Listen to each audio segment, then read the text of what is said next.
നമസ്കാരം. സയനിസ്റ്റ് ഭരണകൂടം ഇറാനിൽ വീണ്ടും ആക്രമണത്തിന് ഒരുങ്ങുന്നു എന്ന അഭ്യൂഹങ്ങൾ ശക്തമാകുന്നതിനിടയിൽ തന്നെ ഭീഷണിയുമായി രംഗത്തെത്തിയിരിക്കുകയാണ് ഇസ്രായേലി പ്രതിരോധ മന്ത്രി.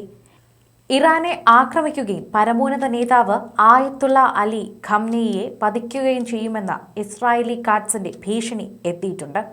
വിശദാംശങ്ങൾ പരിശോധിക്കേണ്ട കാര്യങ്ങൾ തന്നെ വ്യക്തമായി പറയുന്നുണ്ട് എന്നും പറയാം.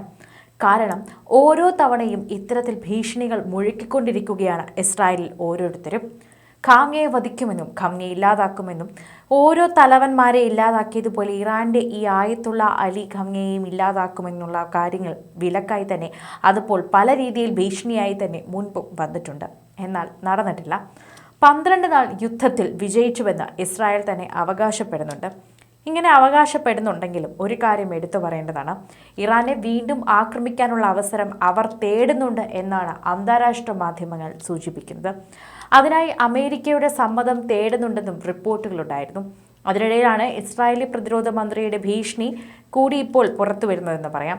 ഇസ്രായേലിനെ ഭീഷണിപ്പെടുത്തുന്നത് തുടരുകയാണെങ്കിൽ ഖാംനെയെയും ഇറാനെയും ശക്തമായി ആക്രമിക്കുമെന്നായിരുന്നു ഞായറാഴ്ച അദ്ദേഹം പറഞ്ഞത്. നേരത്തെയും ഇസ്രായേലി കാഡ്സ് ഇത്തരം ഭീഷണി മുഴക്കിയിട്ടുണ്ടായിരുന്നു. 12 നാൾ യുദ്ധത്തിനിടെ ഖാംനെയെ വധിക്കാൻ ആലോചന ഉണ്ടായിരുന്നുവെന്നും വെടിനിർത്തലിന് പിന്നാലെ അദ്ദേഹം വെളിപ്പെടുത്തുകയും ചെയ്തിട്ടുണ്ടായിരുന്നു. അമേരിക്കയുടെ സമ്മതമില്ലാത്തത് കൊണ്ടല്ല, അതിനുള്ള അവസരം ലഭിക്കാത്തതായിരുന്നു പദ്ധതി ഉപേക്ഷിക്കാൻ കാരണമെന്നും അന്ന് അദ്ദേഹം അത് അവകാശപ്പെട്ടിരുന്നു. ഇസ്രായേലും അമേരിക്കയും അവകാശപ്പെടുന്ന ഇറാൻ ഉയർത്തുന്ന ആണവ ഭീഷണി അതില്ലാതാക്കുകയാണ് ലക്ഷ്യമെന്നും ഏകപക്ഷീയ ആക്രമണത്തിന് ന്യായമായി ബെഞ്ചമിൻ നെതന്യാഹു ആദ്യം പറഞ്ഞു. പിന്നീട് ഇറാനിൽ ഭരണമാറ്റം കൊണ്ടുവരുമെന്നും മാപ്പ് പറഞ്ഞിട്ടുണ്ട്. തുടർന്നുള്ള ദിവസങ്ങളിൽ ഖാംനെയെ വധിക്കാൻ പദ്ധതിയിട്ടുവെന്നും അതിന് അമേരിക്ക സമ്മതം നൽകിയില്ല എന്നതുമൊക്കെയുള്ള വാർത്തകളും പ്രചരിച്ചിരുന്നു. അതിൻ്റെ എല്ലാം തുടർച്ചയിലാണ് ഇസ്രായേലി കാഡ്സ് ആ റിപ്പോർട്ടുകളെ തള്ളുകയും വധിക്കാൻ പദ്ധതി ഉണ്ടായിരുന്നുവെന്ന കാര്യത്തെ സ്ഥിരീകരിക്കുകയും ചെയ്തത്. ഇപ്പോഴത്തെ അതേ ഭീഷണിയുമായി വീണ്ടും ഇസ്രായേലി കാഡ്സ് രംഗത്തെത്തുന്നുണ്ട്. അടുത്തിടെ ഇറാൻ പ്രസിഡന്റ് മസൂദ് പെസഷ്കിയാൻ നൽകിയ അഭിമുഖത്തിലാണ് ഇസ്രായേലിന്റെ ആക്രമണം ഉണ്ടായേക്കുമെന്ന തോന്നൽ ഇറാനിയൻ ഭരണകൂടത്തിന് ഉണ്ടെന്ന് പറയുന്നത്. ഇറാന്റെ ഏത് ആക്രമണത്തെയും നേരിടാൻ തങ്ങൾ തയ്യാറാണെന്നും പെസഷ്കിയാൻ വ്യക്തമാക്കിയിരുന്നു.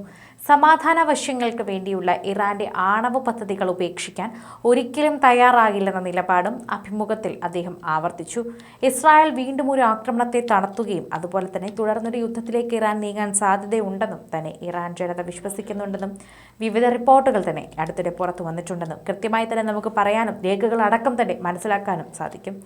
അതിൻ്റെതായ തുടർച്ചയിൽ തന്നെ ഉണ്ടാകുന്ന പല കാര്യങ്ങളും അതിൻ്റെതായ രീതിയിൽ തന്നെ ഉണ്ടാകുന്ന പല കാര്യങ്ങൾക്കും മുൻകൂട്ടി തന്നെ ഒരുപാട് കാര്യങ്ങൾ മനസ്സിലാക്കുന്നുണ്ട്.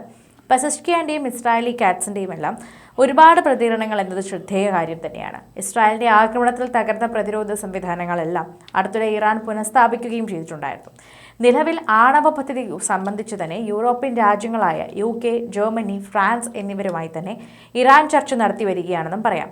ഇക്കഴിഞ്ഞ വെള്ളിയാഴ്ച തുർക്കിയിൽ വച്ചിട്ടുണ്ടായിരുന്നു ചർച്ച ആരംഭിച്ചത്. ചർച്ചയിൽ പുരോഗതിയില്ലെങ്കിൽ ഓഗസ്റ്റ് അവസാനത്തോടു കൂടി തന്നെ UN നേരത്തെ ചുമത്തിയിരുന്ന ഉപരോധങ്ങളെല്ലാം ഇറാനുമേൽ വീണ്ടും ഏർപ്പെടുത്തിയേക്കാനുള്ള സാധ്യത കൂടുതലാണ്.